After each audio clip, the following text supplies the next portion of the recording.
Hey everyone, welcome back to my channel. I'm Sarah, and if you're new here, don't forget to hit that subscribe button and ring the notification bell. Today I'm sharing something incredibly personal with you all. A story I've never told publicly before. It's about betrayal, survival, and the kind of revenge that changes everything.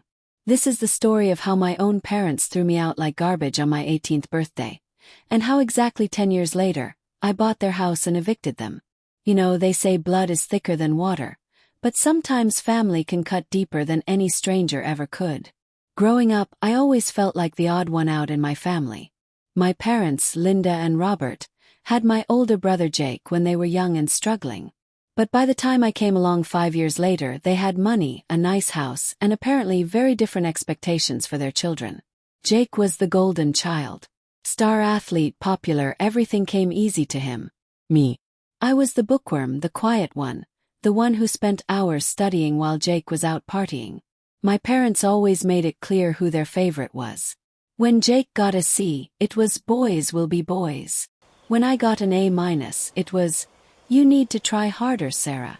But nothing, and I mean nothing, prepared me for what happened on March 15, 2014, my 18th birthday. I remember waking up that morning excited. Finally 18. I had been accepted to 3 universities, had a partial scholarship to my dream school, and I thought maybe, just maybe, my parents would finally be proud of me. I came downstairs expecting birthday wishes, maybe even a small celebration. Instead, I found my belongings in garbage bags by the front door. What's going on? I asked, my heart already sinking. My mother didn't even look up from her coffee. You're 18 now, Sarah. Time to be an adult. My father folded his newspaper with that cold expression I knew so well. We've done our legal obligation. You're not our responsibility anymore. I stood there shaking. But it's my birthday. I'm starting college in the fall. I thought. You thought what? My mother finally looked at me, and her eyes were ice cold. That we'd keep supporting you forever. Jake's getting married next month. We need to focus on helping him buy a house, start his life. You're smart, figure it out. I'll never forget the next words she said. Besides, you were always the difficult one. Maybe this will teach you some independence. Jake wasn't even there.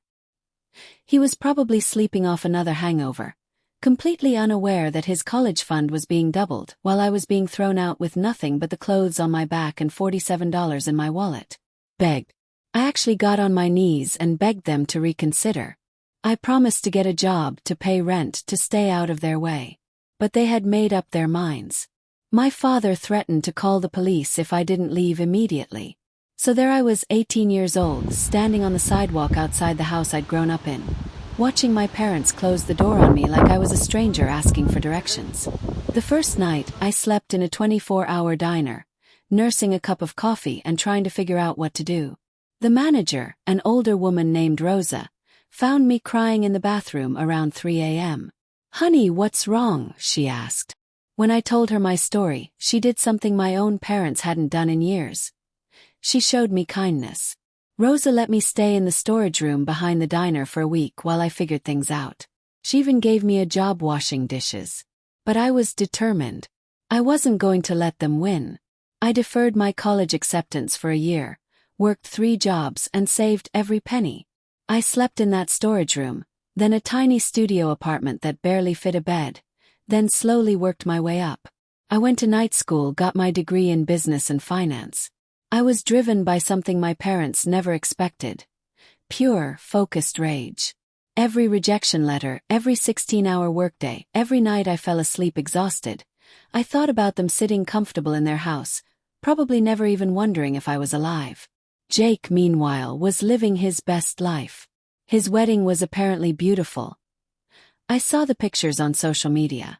My parents bought him and his wife a starter home, helped pay for their honeymoon, even bought them a new car. Everything I had been denied was handed to him on a silver platter. But here's the thing about hard work and determination. It pays off. By 25, I owned my own small business. By 27, I had expanded to 3 locations. By 28, I was making more money than my parents ever did. And then opportunity came knocking in the most unexpected way. I was working with a real estate agent, looking for a fourth location for my business, when she showed me a property listing that made my blood run cold. "This house has been on the market for 6 months," she said. "The owners are desperate to sell. They're facing foreclosure." I stared at the address. I knew that address. I had lived there for 18 years. It was my childhood home. My parents were losing the house. I'll be honest with you. When I saw that listing, I felt something I'm not proud of. Pure, sweet satisfaction. All those years of struggle, all those nights wondering if I'd ever feel secure again. And here they were about to lose everything. But I didn't act immediately. I had my real estate agent do some digging. Turns out my parents had made some really bad financial decisions.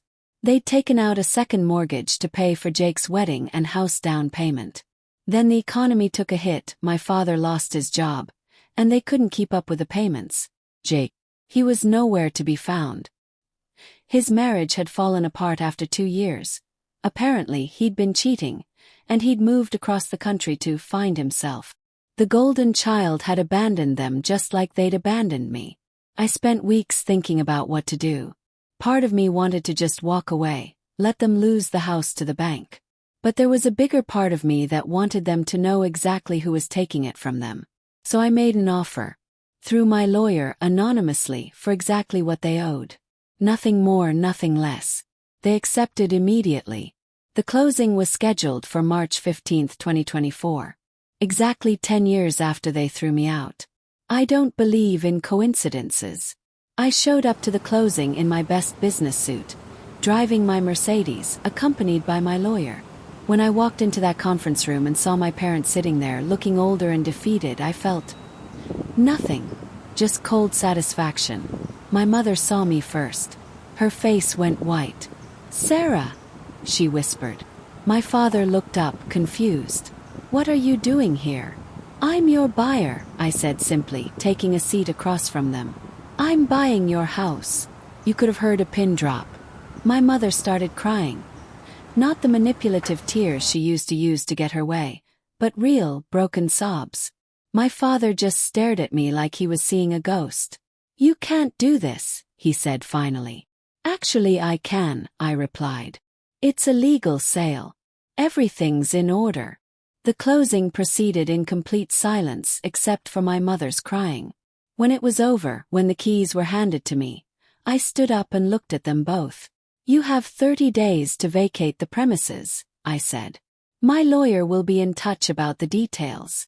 As I was leaving, my mother grabbed my arm. "Sarah, please. We're your parents. We made mistakes, but..." I looked down at her hand on my arm, then into her eyes. "No," I said quietly. "You made it very clear 10 years ago that you weren't my parents anymore. You told me to figure it out on my own, so I did. Now it's your turn." I walked out of that office and sat in my car for 10 minutes, just breathing. I had expected to feel triumphant, vindicated. Instead I felt empty. Hollow. Like I'd been carrying this weight for so long that I didn't know who I was without it. Over the next few weeks, I had the house cleaned out and renovated. I found some of my old things in the attic. Photos, school awards, things they'd apparently kept but never told me about. There was even a box of letters from me during my first year on my own, letters I'd sent trying to maintain contact that they'd never responded to. My parents moved into a small apartment across town. I heard through mutual acquaintances that they were struggling, that my father had taken a job at a grocery store, that my mother was working at a call center. Part of me felt guilty. Part of me felt like justice was finally being served. 3 months after the eviction, I got a call from the hospital. My mother had suffered a heart attack. She was asking for me. I almost didn't go.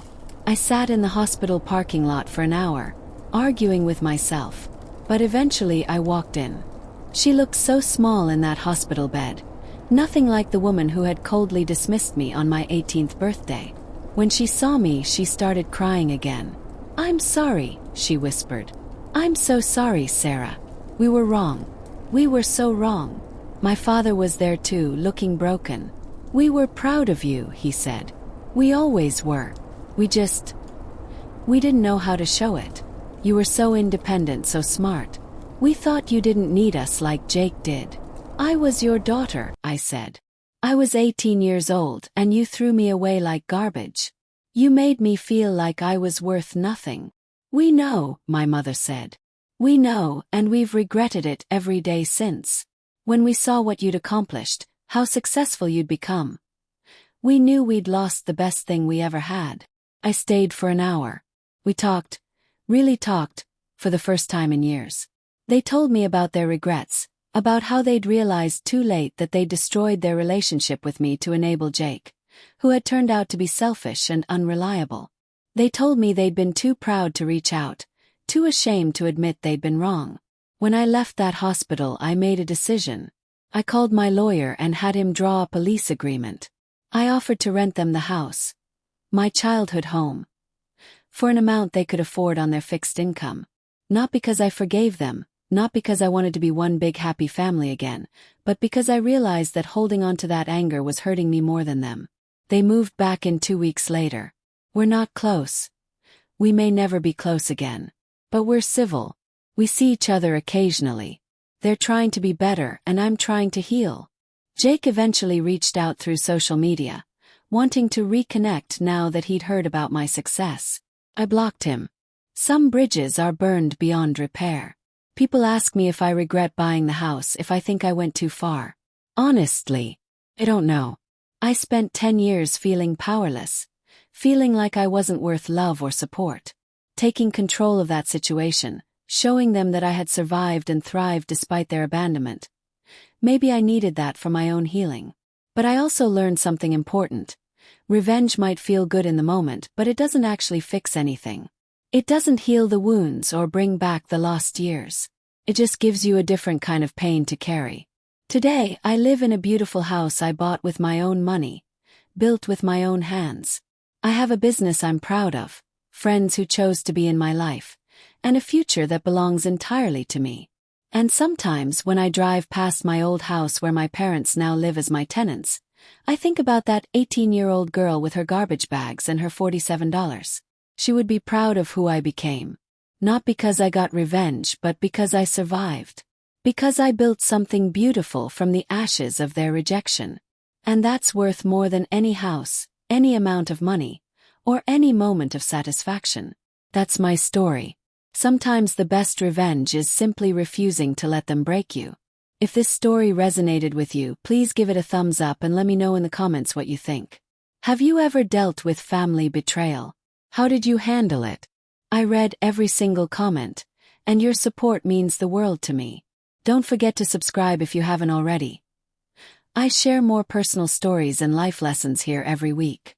Until next time, remember that you're stronger than you think, and sometimes the best thing family can do is show you who you really are when you're on your own. Thanks for watching, and I'll see you in the next one.